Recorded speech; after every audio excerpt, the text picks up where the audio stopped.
Okay, the Fakie Frontside 50-50 grind. Let's see what we're talking about. Approach the ramp in your fakie stance, going backwards with a good amount of speed. Angle your line across as you pump up the transition. Bend your knees to accept the coping and lock both of your heel side wheels against the coping. Use your momentum to grind across the coping backwards. And when you feel the grind coming to the end, use your shoulders and your head to pivot the board back off of the coping. Bend your knees at the bottom to accept the transition and ride away. Now, the key manoeuvre I had in place before trying these Fakie Frontside 50-50s was the Fakie Frontside axle stall.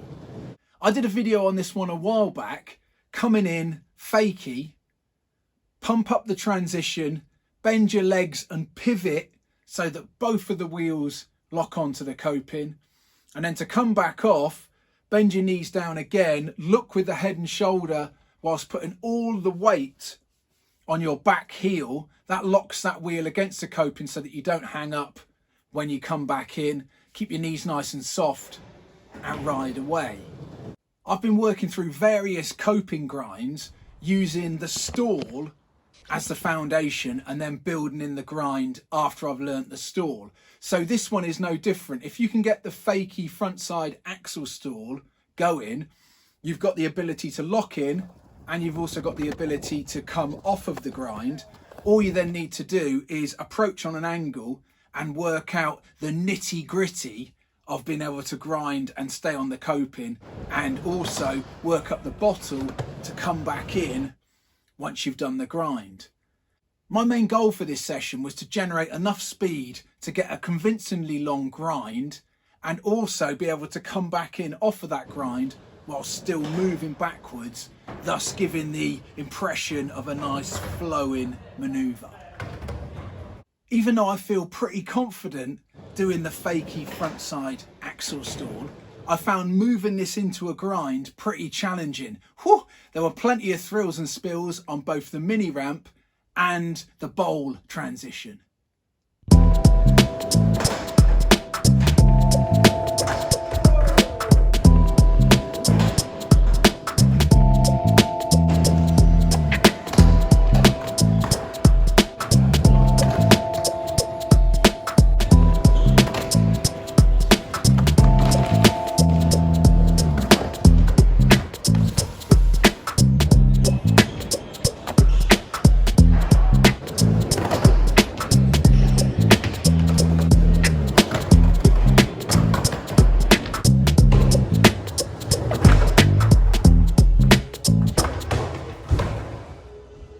Oh my gosh, let's run through some of those issues one by one.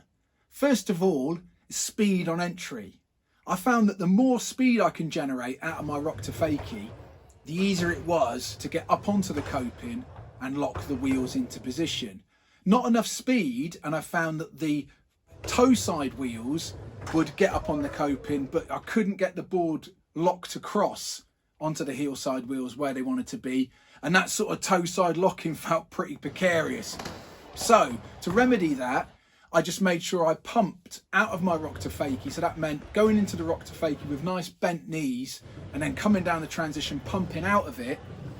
And then as I came up the transition, angle across the transition to get that backwards momentum, but also pump up and bend my knees to accept the coping, and that helped the heel side wheels lock against the coping. Number two issue was the leading truck digging into the coping and stopping dead and flying off the front of the board. I found this was because of my foot pressures. So as soon as I got up onto the coping, I found I needed to change my foot pressures around. So my trailing foot, which is the foot that was on the nose of the board because we're going fakie, that trailing foot needed to have the most weight on it, and my leading foot needed to have a little less weight. So it felt like as I was coming up onto the coping, I was switching my foot pressures, and that helped the grind along the coping. The next issue was the board coming off of the coping and trying to go back over the deck. I found the key remedy for that one was to keep my shoulders nice and square and in line with the coping. So knees nice and soft, looking down, and try and keep the shoulders in line with the coping.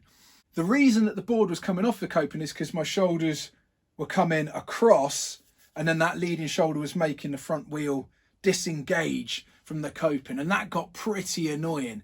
Number 4, getting a lengthy grind. I found this was a combination of getting my foot pressures nice, generating lots of speed, and also experimenting with my angle of entry to try and carry as much momentum across the coping as I could.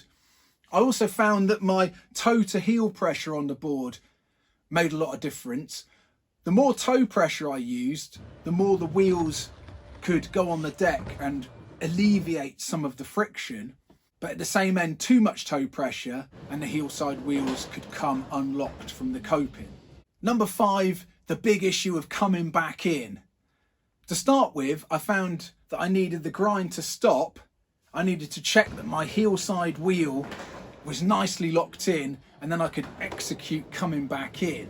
The worst case scenario was that that heel side wheel had become disengaged from the coping without my knowledge, and then I try and pivot back in, and that would be the hang up of doom. Oh my gosh. Putting all your weight on the heel side wheel as you pivot in is the big tip for not hanging up, because that allows the toe side wheel to rush over the coping and also sends you back into the transition. The other one is to keep your knees nice and soft as you come down the transition, just to accept the landing, and then you can ride away. So with a bit of practice tinkering with those variables, I managed to go from getting a basic small grind, stop and come back in, all the way through to getting a longer grind and coming back in while still moving backwards.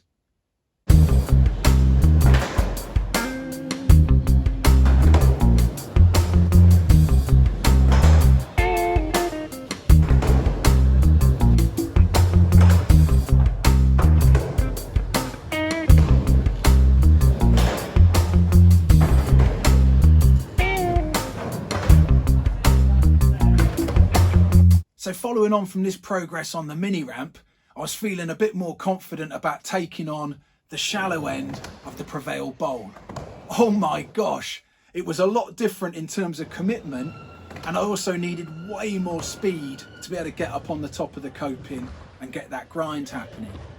As the session in the bowl progressed, I started to boil down the 3 main things that I needed to concentrate on. Number 1 was generating speed out of the rock to fakie.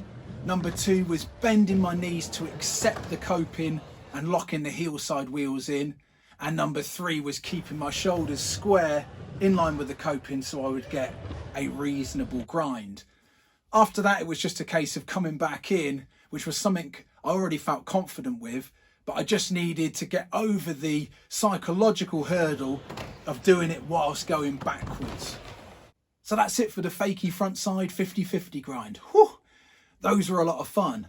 Let's run through the key points in real time. Generate as much speed as you can off of your rock to fakie. Come up the ramp on an angle, pump up, bend your knees, lock the 2 heel wheels against the coping. To get a good grind, change your foot pressures so that the most pressure is on your trailing foot. Square your shoulders so that it's dead in line with the coping. Grind backwards. When you feel it's time to come back in, bend your knees down, look with your head over your shoulder, bring the front leg up to clear the wheels, and then keep your knees nice and soft as you come down the transition and ride away. If you're new to the channel, feel free to hit subscribe. I post new videos every week. As ever, my name's been John Bishop, and I'm a middle-aged guy learning how to skate.